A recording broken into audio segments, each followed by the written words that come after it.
morning, Deputy. Take a seat. Grab a chair.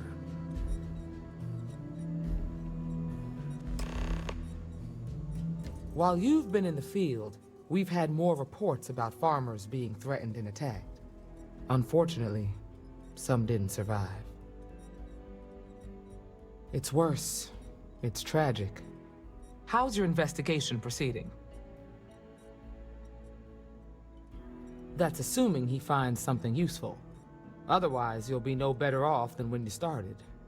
Let's move on. I asked the other rangers to share their opinions of you, and there are some things I want to go over.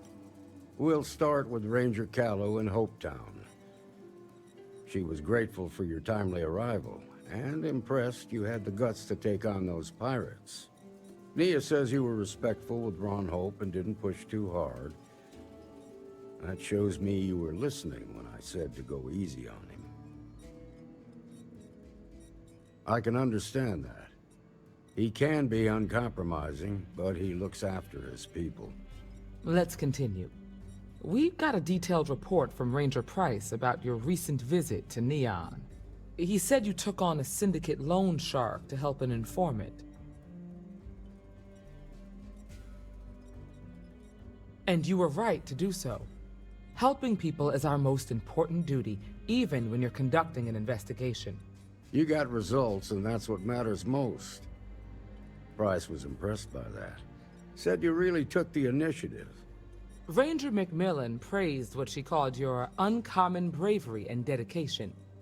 She said you took on the Red Mile so you could get a meeting with Marco Graziani. Sounds like you're starting to understand what it means to be a Freestar Ranger. So what happened with Marco? I doubt he gave you that slate out of the kindness of his heart. I suppose underestimating you was his last mistake. Damn. I thought if anyone could see reason, it'd be Marco. What about Maya Cruz? Her loyalty to Hull and the 1st Cavalry was stronger than most.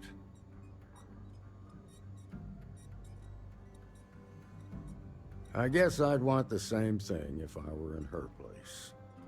Excuse me, Marshal? Not now, Alex. We're in a meeting here. I know, but this is important. I've done it.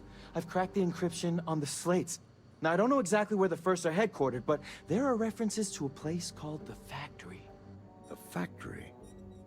That was our nickname for the main facility where the mechs were manufactured. Under the terms of the peace treaty, they shut all the mech factories down right after the war. But they didn't destroy them. At least not all of them. The facility was on Arcturus 2. It could be a dead end, but if it's not, then you'd better be ready for a fight. Be careful, Deputy.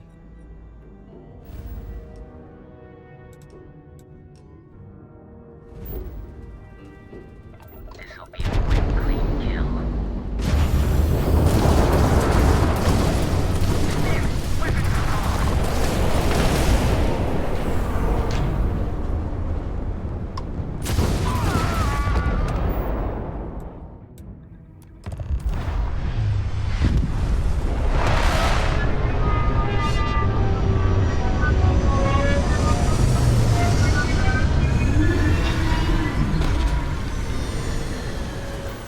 Captain Aaron, do you require my assistance? This is Paxton Hull, commanding officer of the 1st. Marshal Blake must be getting desperate sending a lone deputy out here. But I'll give credit where it's due. You're a hell of a pilot. If you came here seeking justice, it's waiting for you inside.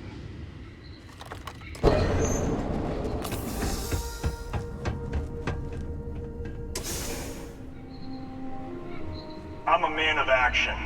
I've got no use for lies. So when I tell you that you're being manipulated, you know I'm telling the truth. You think the Council of Governors really cares about anything but themselves? They're greedy and corrupt. You're a tool in the hands of the unworthy, just like I once was. I was loyal, I followed orders, and I led good men and women to their death. I'll carry the stain of that dishonor to my grave.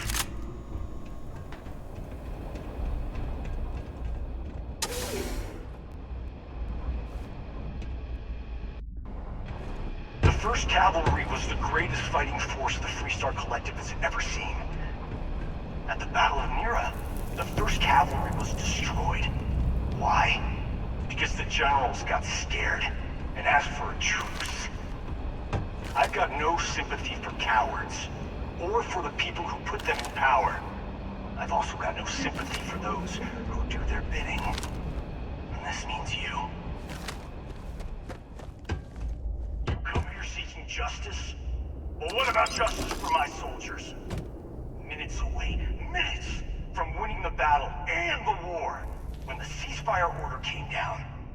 Now there's a debt of honor, and the people who betrayed us, the people of the Freestar Collective, are going to pay.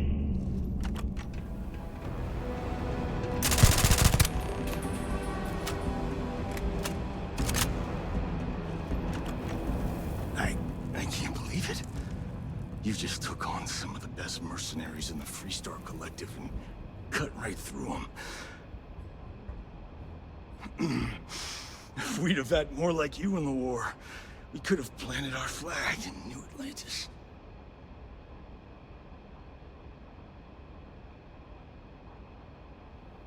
You fought because you had to, and you fought well. Don't apologize for that.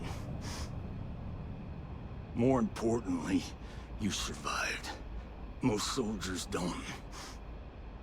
I know, because I'm the one who led them to their death.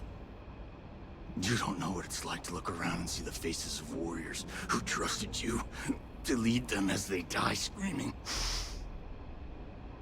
I watched brave men and women torn limb from limb by monsters. I saw mech pilots cooked alive in their cockpits as their machines burned. Those deaths didn't have to be meaningless, but spineless leaders gave up on us, even when victory was within our grasp.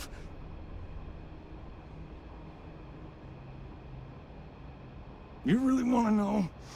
Because you might not like the answer. Last chance, Deputy. You can walk away right now and remain blissfully ignorant, thinking you fight for a noble cause. But if you still want the truth, I'll shatter that illusion for you right now.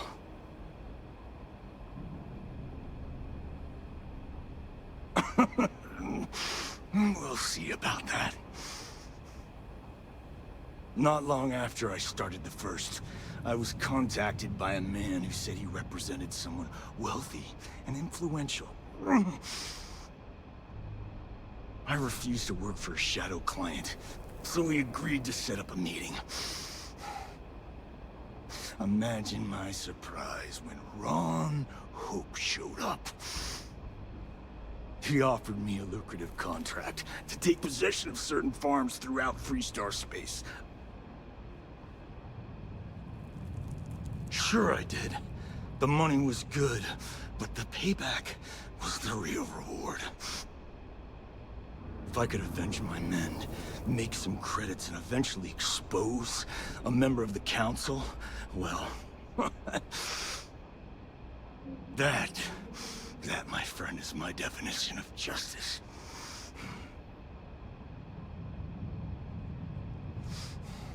Don't bother. I'm gonna make this easy for you, Deputy. I'm gonna die the way I lived. Weapon in hand, no compromise, no fear. But first, here, take this. Use it to cut out the weakness rotting at the heart of the Freestar Collective.